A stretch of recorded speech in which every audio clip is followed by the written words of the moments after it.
Hello everyone, welcome back to my channel again guys. Magandang morning, happy Easter Sunday sa lahat. Ayan, napayakap ng mahigpit si Midit kay Kalingap Dan. Bakit kaya? Yun naman pala kasi may maraming mga regalo or pa-surprise si Kalingap Dan sa kanya. Dahil nga guys, diba, ang bilis pala ng panahon. 1 month anniversary na pala nila. Parang kailan lang.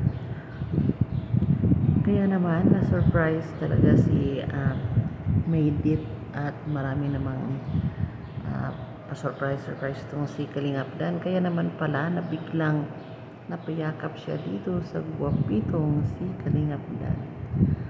At syempre, may pa-chocolate pa si Kalingap Dan, no? Paboritong-paborito pa naman ni Medit yan. At saka nga pala, marami palang nagmi-message sa kanila at marami ding na prank nung nakaraan na vlog ni Kalingap Dan, yung pabalik na siya sa Manila. So ibig sabihin, marami ang nanghihinayang kung sakaling babalik siya sa Manila kasi nga, diba, marami na silang supporter. Ayan, ang Dandit, marami nang nagmamahal sa kanila. So halimbawa, pabalik si Kalingap Dan sa Manila, so paano na si Medit? Paano na ang love team na Midit?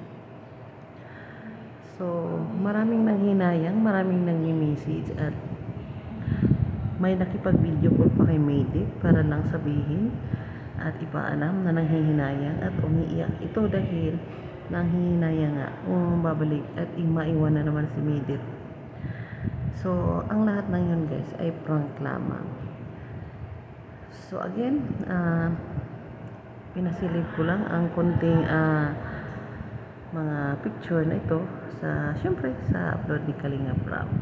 At huwag po natin kaligtaan i-subscribe at suportahan si Kalingap Rab, Kuya Bal Santos Matubang at ang lahat ng Kalingap team.